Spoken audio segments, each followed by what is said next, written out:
प्रिय विद्यार्थियों, एडवांस वरिष्ठ माध्यमिक विद्यालय मुंडाल की ऑनलाइन कक्षा में आपका स्वागत है। आज हम आपको समास के बारे में बताएंगे। समास क्या होता है? इससे पहले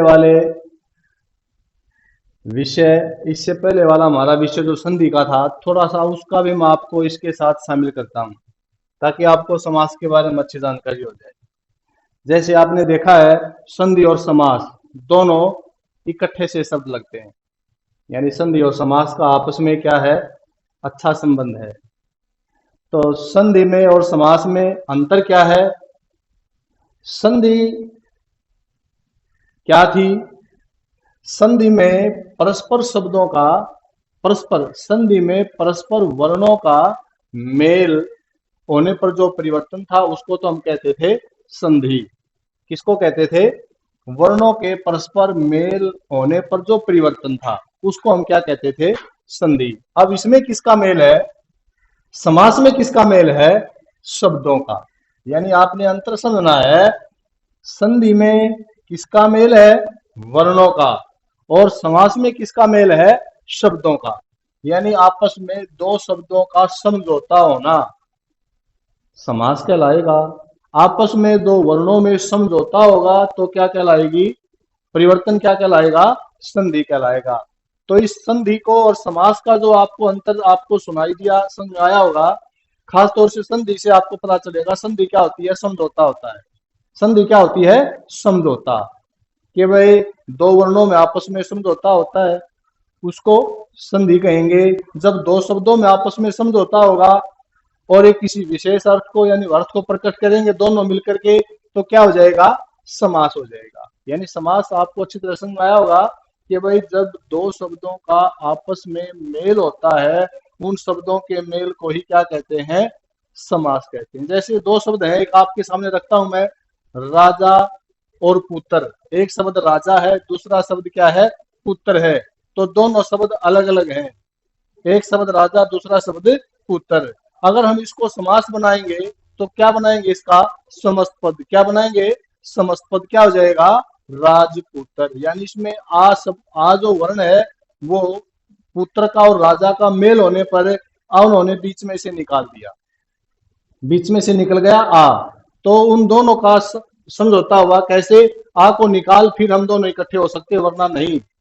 राजा पुत्र, आपको ऐसा लग रहा है ना अच्छा मेल नहीं है, और आप वर्ण को निकालेंगे तो क्या हो जाएगा? राजपुत्र। तो ये राजपुत्र क्या है? समस्त पद है। दोनों पदों से मिलकर के एक पद बनता है, उसको हम समस्त पद कहते हैं। तो अब आपको समझ में आया होगा कि बस दो या दो से अधिक शब्दों का परस्पर या आपस में मेल होता है, उसको हम समास कहते हैं। अब जैसे मैंने आपको बताया था, राजा और पुत्र दो शब्द हैं, इन दोनों को इकट्ठा करेंगे तो आ सवर को निकाल देंगे, उसके अंदर से क्या हो जाएगा? राजपुत्र। तो देखिए, जैसे अगला उदाहरण आपके सामने, हम किसको कहेंगे? गंगा जल। गंगा जल ये शब्द है, पहला शब्द आपका गंगा है, दूसरा शब्द आपका क्या है? जल है। इन दोनों शब्दों का आपस में क्या हुआ? मेल हुआ दोनों शब्दों का। अब दोनों शब्दों का मेल होने पर क्या हो जाता है? ये समस्त पद बन गया। गंगा शब्द अलग है, जल शब्द अलग है, दो शब्दों का मेल होने से क्या बना? गंगा जल। अब ये गंगा जो जल बना, दोनों को मिलाया तो इन दोनों शब्दों को मिलाने से क्या बन जाता है? समस्त पद। गंगा जल क्या हो गया? समस्त पद। गंगा आपके लिए अलग शब्द है, जल आपके लिए अलग शब्द है, लेकिन उन दोनों को जब मिलाएंगे तो क्या हो जाएगा? गंगा जल। और इस गंगा जल को क्या कहेंगे? समस्त पद। ठीक है। उसके बाद गंगा जल जो है उसका विग्रह करेंगे तो क्या हो जाएगा? उसको अलग अलग करेंगे। गंगा जल को अगर अलग अलग टुकड़ों में बांटेंगे तो क्या हो जाएगा? गंगा का जल। किसका जल है भाइयों? गंगा का जल। अब गंगा का जो जल है ये क्या बन जाता है? गंगा जल जो समस्त पद है, उस समस्त पद का ये क्या है? विग्रह है। समस्त पद का क्या है? ये विग्रह। इसको हम अलग अलग कर देंगे। अलग अलग कर देंगे तो क्या हो जाएगा? विग्रह। जोड़ देंगे तो क्या हो जाएगा? समस्त पद। आपको समस्त पद और विग्रह के बारे में भी जानकारी अच्छी प्रकार से लेनी है, इसको समझना है। समस्त पद क्या होता है? जब अलग अलग कोई वस्तुएं हैं, उनको इकट्ठा करना क्या कहलाएगा? समस्त पद। और विग्रह क्या हो जाएगा कि भाई इकट्ठी वस्तुओं को हम अलग अलग कर दें, उनको बिखेर दें। बिखेरना क्या कहलाएगा? विग्रह। यानी जब दो या दो से अधिक वस्तुओं को हम आपस में इकट्ठा करेंगे, उनको इकट्ठा करके मिलाएंगे तो समस्त पद कहलाएगा। और जब इकट्ठी वस्तुओं को हम अलग अलग कर देंगे तो क्या कहलाएगा? विग्रह कहलाएगा। तो समस्त पद और विग्रह को भी आपको अच्छी तरह समझ में आया होगा भाई समस्त पद क्या होता है और विग्रह क्या होता है। अलग अलग वस्तुओं को इकट्ठा करना समस्त पद कहलाएगा, और समास जो विग्रह है वो इकट्ठी वस्तुओं को अलग अलग करना समास विग्रह कहलाएगा। ये तो था आपका समस्त पद और समास विग्रह। अब बात आती है आपकी कि भाई समास के अंदर पद कितने होते हैं। जब समास को हम विग्रह करेंगे तो समास दो भागों में बट जाएगा, दो शब्दों में बट जाएगा। जब वो दो भागों में बटेगा तो उसके अंदर क्या हो जाएंगे? पद। यानी समास के अंदर सबसे पहली बात है, जब आप समास का पता लगाएंगे तो आप उसका विग्रह करेंगे। विग्रह करने के बावजूद आपको पता चलेगा कि भाई इसमें पद कितने हैं। तो समास के अंदर पद कितने होते हैं? दो। समास के अंदर पद कितने होते हैं भाई? दो। उनमें से पहला पद पूर्व पद या फिर उसको पहला पद कहते हैं। समास के अंदर मुख्य रूप से बात है कि भाई दो पद होते हैं, दोनों में से एक जो पहला पद है उसको पूर्व पद कहिए या फिर उसको पहला पद कहिए। अब जो दूसरा है, दूसरा जो पद है उसको उत्तर पद भी कह सकते हैं और दूसरा पद भी कह सकते हैं। अगर हम पहले पद को पूर्व पद कहेंगे तो दूसरे पद को उत्तर पद कहेंगे, और अगर पहले पद को पहला पद कहेंगे तो दूसरे पद को दूसरा पद कहेंगे। जब तक आप समास के अंदर पदों को नहीं समझ पाओगे तब तक आप समास का विग्रह नहीं कर पाओगे, और समास का विग्रह नहीं कर पाओगे तो समास का पता नहीं लगा पाओगे कि इसमें कौन सा समास है। तो पता चल गया समास के अंदर पद दो होते हैं, पहला पद और दूसरा पद। अब आपकी बात आती है समस्त पद के बारे में। समस्त पद क्या है भाई? समास विग्रह को इकट्ठा करना क्या कहलाएगा? समस्त पद कहलाएगा। समास विग्रह को इकट्ठा करना समस्त पद कहलाता है। जैसे इसके ऊपर के वाक्य में आपके सामने आया था गंगा जल।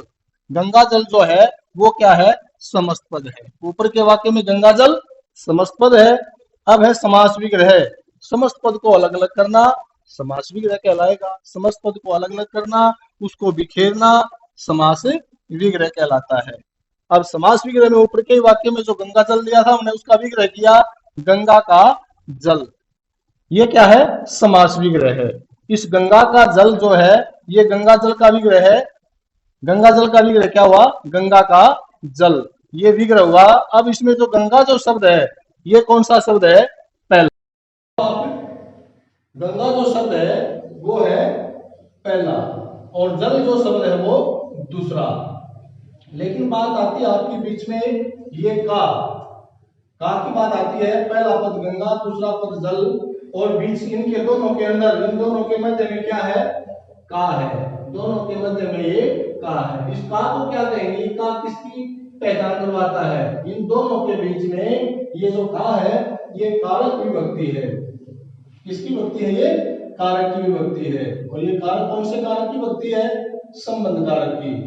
तो समस्त पद में जो का है का विग्रह करने पर ही पता चलता है कि इस पद में कौन सा समास है। जब समस्त पद का विग्रह करेंगे उसके बाद आपको पता लगेगा कि भाई इसमें कौन सा समास है, इसमें कौन से पद की प्रधानता है, कौन से पद की नहीं है, और कौन सा इसके अंदर कारक है। इससे आपको पता चलता है। तो ये तो थी आपकी कारक से संबंधित जानकारी। अब आती है कितने प्रकार के समास कितने प्रकार के होते हैं। कौन समास कितने प्रकार के होते हैं? समास की भेद। तो समास 6 प्रकार के, मुख्य रूप से समास 6 प्रकार के हैं। और ये 6 प्रकार के जो भेद हैं इसके बारे में थोड़ा सा आपको मैं बताता हूँ। प्राचीन काल में या मुख्य रूप से पहले के जो विद्वान हैं उनके अनुसार समासों की संख्या 4 थी। समासों की संख्या कितनी थी? 4 थी। लेकिन आधुनिक विद्वानों के अनुसार या आधुनिक विद्वानों के मत के अनुसार आजकल समास के कितने भेद हो चुके हैं? 6। और उन 6 भेदों में से जो नए जो समास शामिल हुए उनमें से कौन से हैं? द्विगु समास और कर्मधारय समास। ये जो दो समास आपके आए हैं द्विगु और कर्मधारय समास, इन समासों को समासों की संख्या में बाद में शामिल किया गया है। तो इस प्रकार पता चल गया आपको कि वह समास की संख्या 6 कैसे हुई। तो पहला आपका समास का नाम है अविभाव समास, दूसरे समास का नाम है तत्पुरुष समास, तीसरे समास का नाम है आपका द्वंद्व समास और चौथे समास का नाम है बहुब्रीहि समास। ये चारों जो समास है ये आपके मुख्य रूप से प्राचीन काल से समास के 4 भेद माने गए थे, उन्हीं में से है ये। और आधुनिक विद्वानों के अनुसार जो पांचवा भेद आपका द्विगु समास और जो छठा भेद है आपका कर्मधारय समास। तो इस प्रकार पता चल गया आपको कि वे समासों की संख्या 6 हो गई है। तो आपको समास अच्छी तरह समझ में आए होंगे। इसके बारे में आगे इसके भेदों के बारे में कल बताएंगे आपको, तो अच्छी तरह समझ में आया होगा। धन्यवाद।